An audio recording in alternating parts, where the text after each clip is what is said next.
Okay, before we begin, I'd like to ask you a question. How many of you have not been bitten by a single mosquito before? Interesting. Okay. So if you had been bitten by mosquitoes before, we all agree that being bitten by mosquitoes is one of the most annoying thing, right? Let's recall our memories a little bit, like the itchiness, the swell it caused, or even the rash that it caused because a single mosquito bit us. So, moreover, the mosquito's bites do not solely cause the thing that I have mentioned before, but it also could carry some disease. How many of you guys have been sick? Had sick before because of the mosquito-borne diseases? May I know which which disease you got?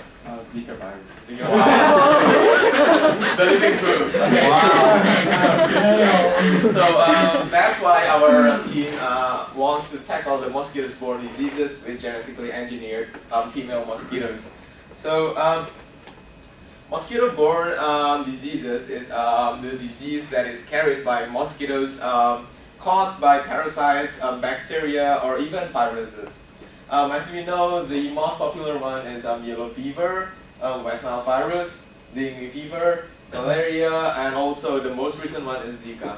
And also, good luck if you live in this country because it's hotspot for all of the diseases. And yeah, it is true.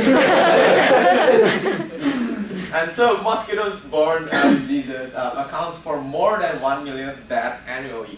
So, if you imagine that 1 million is exactly it's about twice the populations of Luxembourg.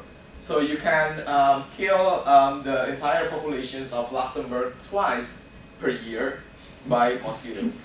That's how big it was. So it is aggravated by the fact that 3.2 billion people are at risk of malaria. It's almost half the entire populations of the world. And it is aggravated by the fact that mosquitoes are able to travel up to 4 kilometers per day, and also it took on average about half a year to develop a single vaccine for a single disease. Now, half a year is quite a long time because imagine the transmission of the virus that it could occur. Moreover, because people nowadays is very easy to travel all around the world, and the transmission of the diseases could be worse, right? So it arose the necessity of developing more solutions that take shorter amount of time to tackle the mosquito-borne diseases. So many research have been done. And one of it is the use of chemical compounds as insecticides. As many of you guys have known that insecticides have been used for a long period of time. And also, but the problem with those solutions is that the use of chemical compounds creates the biological mechanisms known as immunity, as the mosquitoes. So that the mosquitoes is immune to the chemical compound, that the immunity is inherited to its offspring, so which makes the chemical compound not be used anymore. The second solutions is to artificially insert a particular bacteria known as Wolbachia. So this bacteria will cause change in the DNA expressions, so that it's alter the reproductions of the mosquitoes. So the mosquitoes will produce a sterile offspring. So the main goal of this technology is to suppress the populations of the mosquitoes. But however, although it seems like a milestone in this field, the artificial insertion of the bacteria caused another problem, which is you can't possibly insert artificially mosquitoes one by one, right? And also, it is shown that the insertion of the bacteria will aggravate the infections of the virus in its in its human host. So it makes that this technology can't be used. The most recent one is the mosquitoes, which is developed by a British company known as Oxidec. So what it does is it's farm male mosquitoes and insert a self-limiting gene which is able to not produce the essential protein. Now we'll get more of it later. But the problem of this Oxidec company is they targeted the male mosquitoes, whereas where it results in not significant enough, the result is not significant enough because it produces not that many sterile offsprings. So what it tries to do is it tries to surpass the populations of the mosquitoes too. But since the number is not significant enough, the result is not that great. So what makes our innovation is distinct from these three others is we try to genetically engineer the female mosquitoes so it'll able to produce more effective and significant results. So I'll pass the time to Kenny to develop technicals. Alright, thank you, Nathan. Now let's talk about the technical descriptions.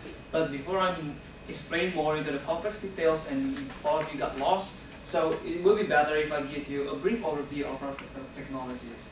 So our technologies have two significant processes. The first step is we capture the wild female mosquitoes from the ecosystem.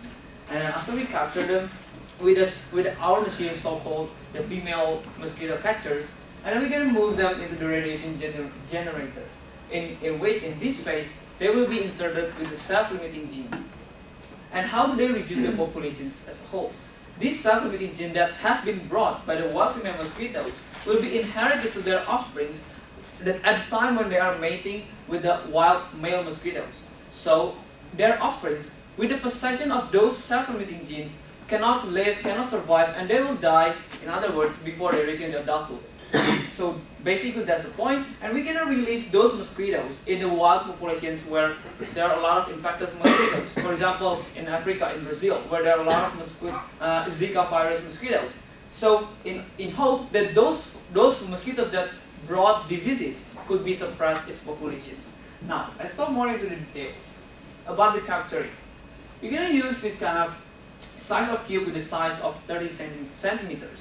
And we're not only using one box, but we're going to have around 10 boxes. And so in total, it approximately can hold up to 1,000 mosquitoes at once. So the question is, how do we attract those mosquitoes? Alright, basically, mosquitoes are attracted to the carbon dioxide that humans produce or human exhale. So many people say, or many scientists may be guessing that actually mosquitoes will find human because of the blood. Actually, they're not. They are actually attracted with the carbon dioxide that humans exhale. Alright, so basically, by providing a strong scent of carbon dioxide, they will be attracted. But the question is for the mosquito in general. But then we want to find specifically women, right? Then how do we should add more? Secondly, we can also provide the scent of lactic acid, which is the lactic acid is necessary for the female mosquitoes in the reproducing process. So they need a certain protein that they could gain from the lactic acid. Therefore, if we provide those two significant scents, which is the lactic acid and carbon dioxide, they would easily attracted to these boxes. And also, by capturing this and moving into the next steps will take times. We do admit that it will take around 5 to 6 days before we can move it, before we move it to the radiation generator. And in order to make sure that they still survive, we'll give them an artificial light feeding system in form of blood and sucrose. This blood and sucrose will be assured that it is sufficient for them to survive without finding by themselves. So, moving on to the next steps, after we gather all the mosquitoes, they will be moved into the radiation generator. And in this radiation generator, they will be irradiated by the cobalt-60 as the sources with the help of gamma ray. The first question is, why do we cobalt-60 at the very first place? ladies and gentlemen, cobalt-60 has been scientifically proven that is the most effective transmitter for the self-limiting gene itself. And also, to understand how it works, the self-limiting genes, a little throwback to the high school biology lessons. We know that DNA have the responsibility to process to make a protein, right? And those proteins has the job to function our body. And these proteins, these gene expressions is where the our self-limiting gene works. So our self-limiting gene works by inhibiting those gene expression. To understand, we make it like this. So our self-limiting gene consists of two components. Let's say the name is TTAF. The TTAF is the protein that will inhibit the gene expression. You can see this small blue components. And also the second component is called the TET-O operator. So to be easily understood, TET-O operator has the responsibility to produce this protein. And while this one has the significant job to inhibit the gene expression itself. But in the laboratory, while we inject them, they have the chances of being dead, right? But in the laboratory, we give them antidote first, so that while still in the laboratory process, they will not die instantly. But for the offsprings in the wild areas, with the absence of antidote that only can be accessed in the laboratory, the offsprings inheriting those self-limiting genes, will instantly die before reaching their adulthood. And also, by cannot producing certain significant proteins. For example, mosquito needs also immunity. Let's say in human, they need a protection from bacteria, and if they cannot access this, they wouldn't have the self-defense over the bacteria of the gram-positive bacteria, which cause them a very vulnerable to the other bacteria, and they cause them. And as a result, we can suppress those mosquitoes, those infected mosquitoes, as well we prove it like this. See, the transcriptional DNA is being binded with our TTAF. Alright, after this, and then after we have modified the gene itself, we're going to insert the self-limiting gene. We also make our modified female mosquitoes certain modifications. Firstly, we also make them more attractive, so that it will increase its effectivity and efficiency. How? Because cobalt-60 in specific, it will also boosting the aprosign glands activity. And what is it for? It will increase our female mosquitoes attractiveness, so that with this boosting aprosign glands activity, it will increase its pheromone. And by having this pheromone, it will give a strong scent for the wild male mosquitoes to attract it with our mosquitoes, which brought the self-limiting gene itself. And then Calvin will elaborate more on what is the beneficial of these pheromones and what is beneficial of our self-limiting gene, how can it be with the spread even more. So now I'm going to talk about the benefits of our genetically modified mosquitoes, their feasibility, and what constraints it might face in the future.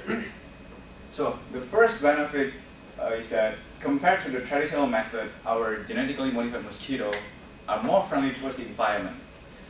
And actually the protein expressed by the self-limiting genes is a non-toxic and non-allergenic protein, so it will not affect the food chains, as the protein will not will not do any harm to the animals when it was ingested.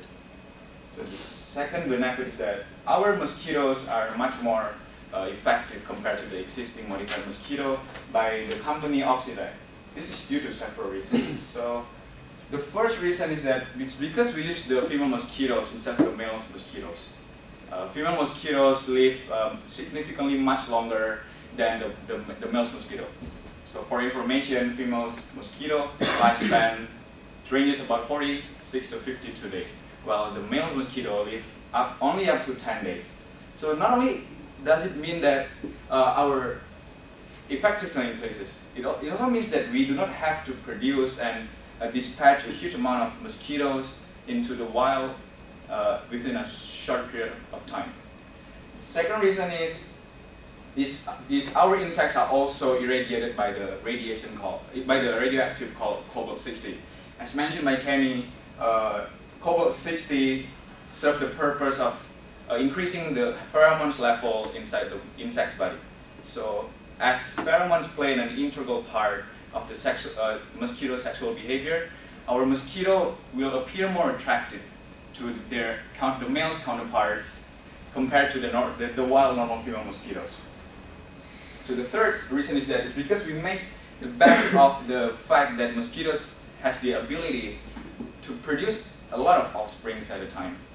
So when we try to compare our methods to the Oxylex method, we found that the Oxylex method is trying to reduce the amount of mosquito as many as the amount of the male's mosquito they release. Whereas our method, we try to suppress the population as many as the amount of the mosquito we release times the eggs a single female mosquito can produce. So I'm going to leave the calculation out to you guys, but it surely shows that our method is doing a better job compared to what Oxylex mosquito do. So how is our project actually feasible in the long run? So yeah, so this self-limiting mosquitoes technique has been proven to deliver a superior result in 4 different countries, namely in Malaysia, in Brazil, in Panama, in Cayman Islands. So based on the test, it was found that up to 90% of the local population of Aedes aegypti, it's a species of mosquito by the way, decreased up to 90% within 4 months and without any significant harm to the environment, which is good. And next, so despite a high initial investment in the machinery, in the radioactive substance, once people are getting more aware of this technology and the demands are increasing, we're pretty sure our mosquitoes will later be much cheaper after the mass production phase. Also, furthermore, like our radioactive cobalt-60 has the half-time of 5.26 years, which makes our products more everlasting, long-lasting. I mean. And then, while it seems like it's an effective method, there's still some room for improvements. So, yeah, the irradiation from the cobalt-60 may yield a different result from what we expect or what we desire.